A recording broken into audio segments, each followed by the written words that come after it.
네, 비유로 말씀하시는 예수님이라는 제목으로 같이 말씀을 나누겠습니다. 오늘 1절 말씀에 예수님은 집에서 나가셔서 바닷가에 앉으셨습니다. 그러자 많은 무리가 또 예수님께 나아옵니다. 그 무리가 이제 예수님을 계속 이제 밀고 들어오니까 예수님께서는 배에 올라가 앉으시고 해안가에 배를 띄우시고 또 많은 무리들과 백성들은 해변에 앉아서 예수님의 말씀을 듣습니다.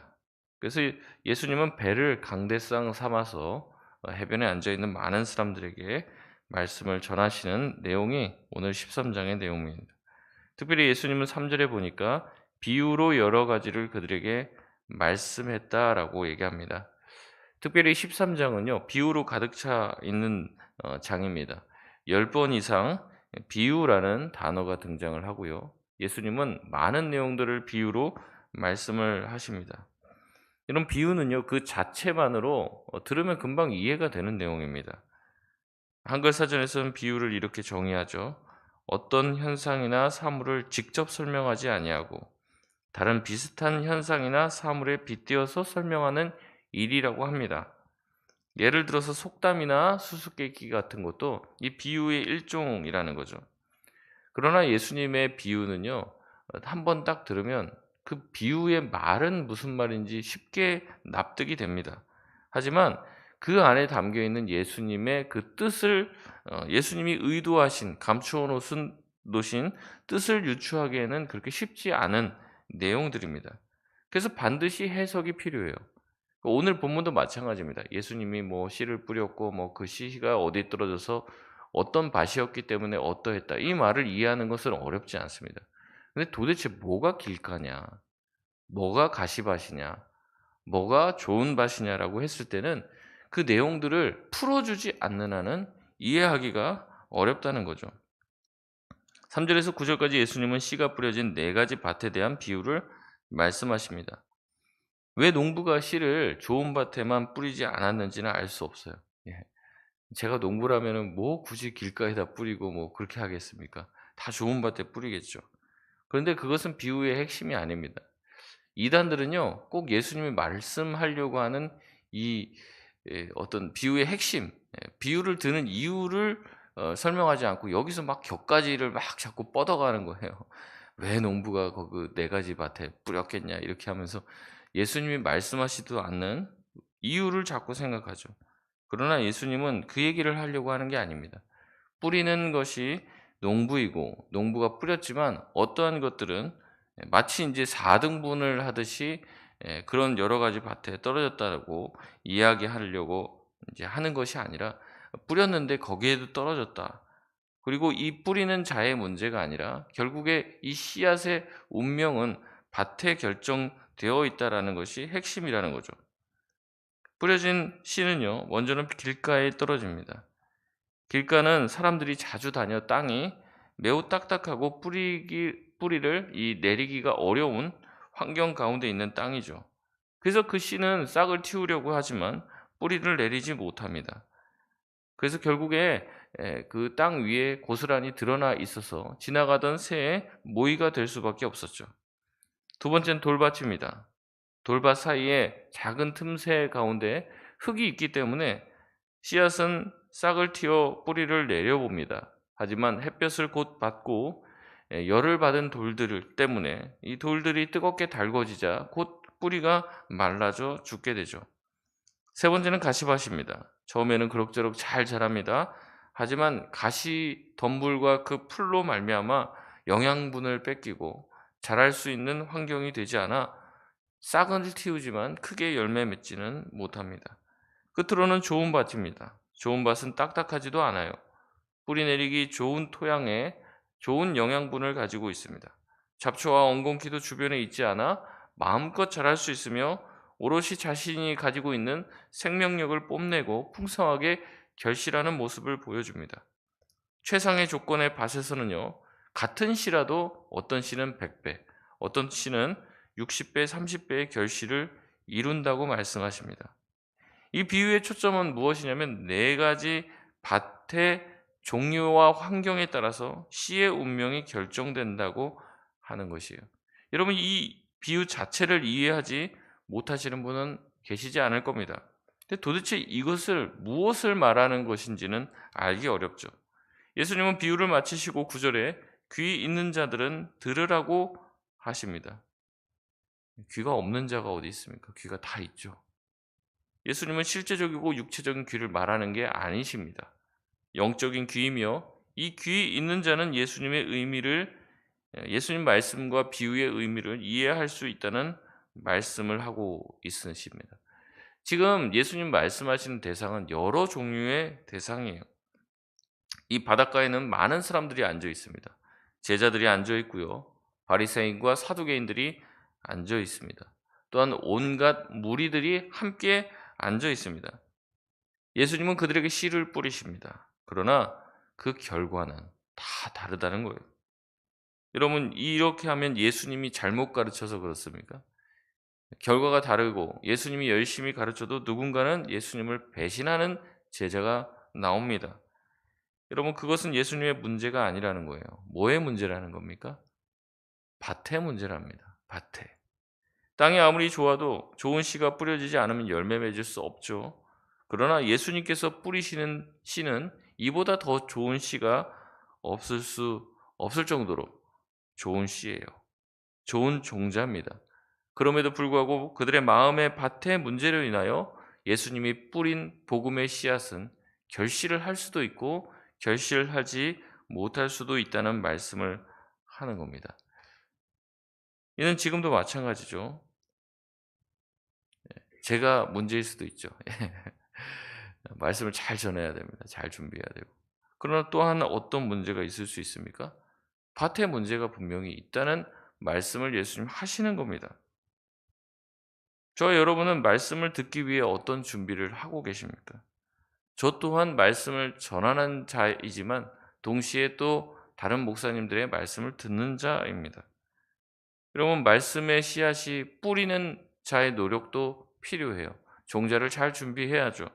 하지만 듣고 심기우는 자의 마음밭 또한 준비되어야 한다는 겁니다.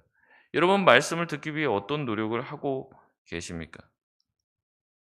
특강 소요리 문답이랑 종교개혁자사를 이 저술한 황희상 작가는 이렇게 말하고 있어요.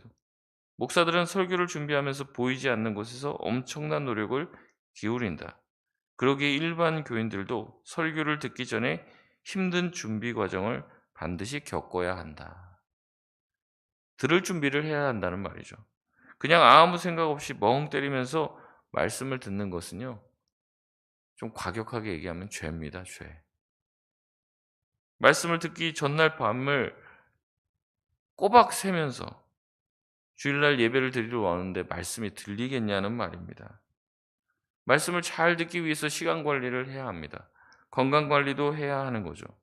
마음에 온갖 번잡한 생각들을 가지고 예배당에 나와서 말씀을 듣고 계속해서 딴짓 생각과 딴짓을 하는데 말씀이 그들에게 잘 심길 리가 없다는 겁니다.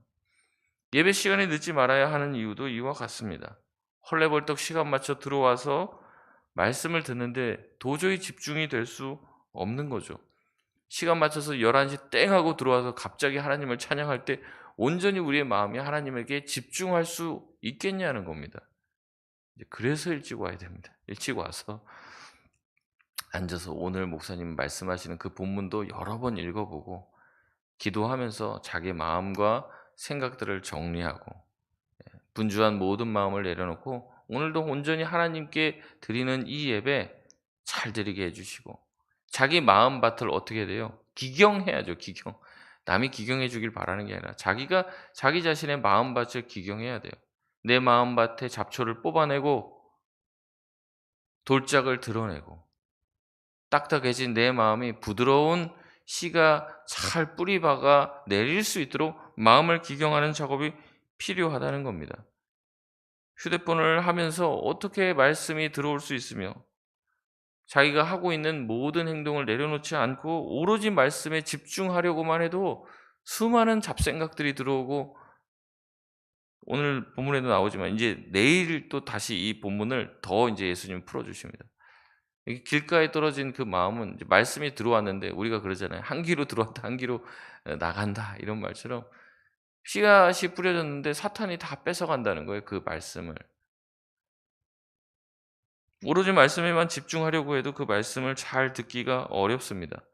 다 듣고 난 다음에 돌아가는데 아무 생각이 나지 않는 거예요. 다 빼앗긴 것입니다.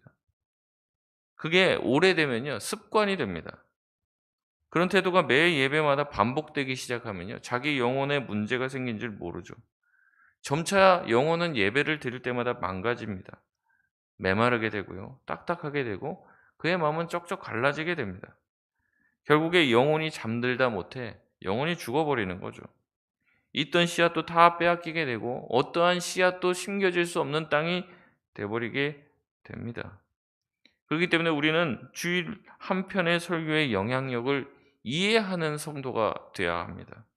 그 설교가 자기의 인생을 바꿔놓을 수도 있고 자기 영혼을 살릴 수도 죽일 수 있다는 것을 알고 말씀을 준비하는 자들은 최선을 다해 말씀을 준비해야 합니다.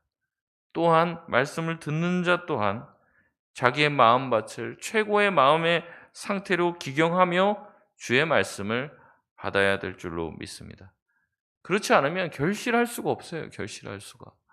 교회를 10년, 20년을 다녔는데 절대 결실한 삶의 열매가 없다는 거죠.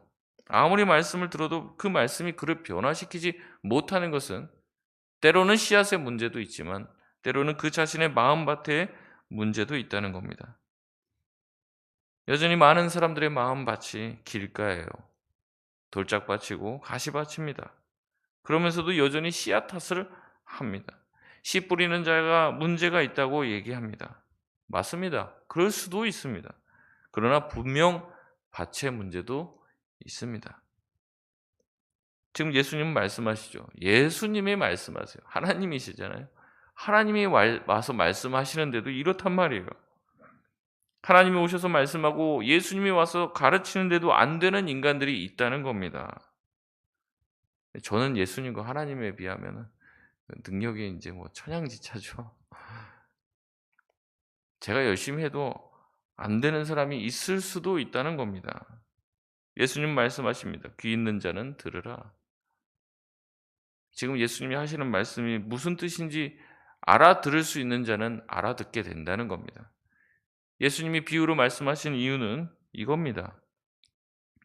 들을 수 있는 자만 듣는 것이고 듣지 못하는 자는 듣지 아니하고 깨닫지 못함으로 스스로 심판에 머무르게 되는 겁니다. 그래서 제가 잘 들으라고 말씀을 드렸습니다. 예. 특세 때도 제가 시작하면서 적자생존, 적어야 산다. 그런 말씀을 들었는데 말씀을 열심히 들어야 돼요. 말씀을 듣고 깨닫는 것을 적어야 합니다. 말씀을 들으면요, 반드시 오늘 하나라도 내가 들은 말씀을 따라 실천을 해야겠다라고 해야 삶이 바뀌는 겁니다. 듣고 끝나는 그런 말씀의 태도를 가지고는 아무것도 결실할 수 없다는 것이죠. 10절의 제자들은 예수님께 그냥 말씀하시지 왜 굳이 뜻을 분명히 알 수 없는 비유를 말씀하시냐라고 물어봅니다. 그러자 예수님은 11절에 천국의 비밀이 제자들에게는 허락되어 있지만 그렇지 않은 사람도 있다고 말씀하십니다. 천국의 비밀은 허락된 사람들에게만 주어집니다. 무리에게는 주어지지 않습니다. 허락된 자의 그 비밀과 특권은 비유로 지켜지게 됩니다. 알아도 알 수 없는 이야기가 되는 것이죠. 예수님은 일부러 비유를 사용하셔서 제자와 무리를 구분짓습니다. 씨가 모든 땅에 떨어지듯이 모든 이들은 예수님의 말씀을 듣습니다. 그러나 그 신비를 이해하여 하나님 나라에 들어오게 되는 것은 제자들 뿐이죠. 하나님 나라 밖에 있는 자들은 깨닫지 못하여 말씀을 들어도 듣지 못하고 보아도 보지 못하여 결국에 심판에 이르게 됩니다. 그래서 교회 안에서도 말씀을 듣고 예배를 드려도 누군가는 은혜를 받죠. 누군가는 못 받습니다. 이러한 소위 말하는 구분짓는 타작마당에서 일어나는 일이 매주일 교회 예배 시간에 일어나게 되는 것입니다.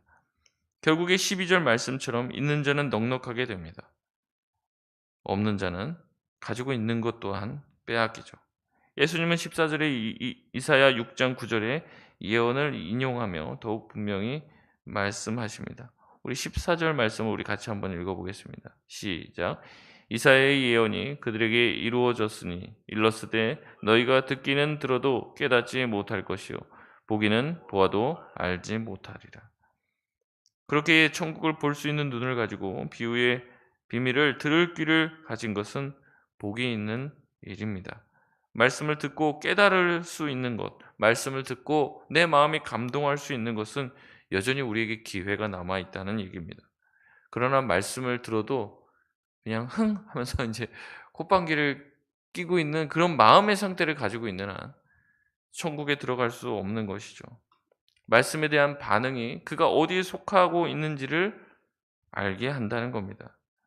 예수님이 가져오신 천국에서 일어나는 모든 일들을 눈으로 보고 예수님의 말씀을 가까이 듣는 제자들은 복된 특권을 가지고 있다고 예수님 말씀하십니다. 17절에 구약의 선지자들은 예수님의 이적과 가르침을 보고 또한 듣고 싶어 했다고 말을 하고 있어요.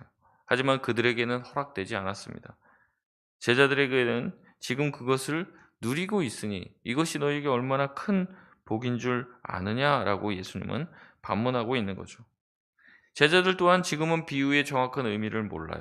그러나 때가 되면 성령께서 그들에게 충만히 임하시게 되면 예수님께 들었던 모든 말씀이 생각나게 될 것이고 그 비유와 하신 말씀의 의미가 무엇인지 깨닫게 되어 하나님 나라의 진정한 일꾼으로서 주님을 위해 목숨을 다해 반드시 살게 될 것이라고 예수님은 말씀하고 있는 것입니다. 말씀을 맺겠습니다. 예수님은 뿌려진 밭의 비유를 통해 우리의 마음에 문제가 있음을 밝히 말씀하십니다. 그리고 말씀을 있는 그대로 받아들일 때 결실하게 된다고 말씀하십니다. 여러분, 우리의 마음이 준비되어야 될 줄 믿습니다. 목마른 자가 물을 찾는 것까지 주님을 찾아야 합니다. 말씀을 들을 최적의 몸의 상태, 마음의 상태를 갖추려고 최선을 다해야 합니다. 그냥 아무 생각과 아무 준비 없이 들어와서 앉아 있는 것은 주님께서 기뻐하시는 모습이 아닙니다. 들을 귀 있는 자가 되시길 바랍니다. 천국의 소망을 갖고 살 수 있는 저와 여러분이 되셔서 오늘도 주님의 말씀에 민감하게 반응하고 하나님의 말씀이 우리 가운데 잘 심겨 결실할 수 있는 저와 여러분 되시길 주의 이름으로 소원합니다.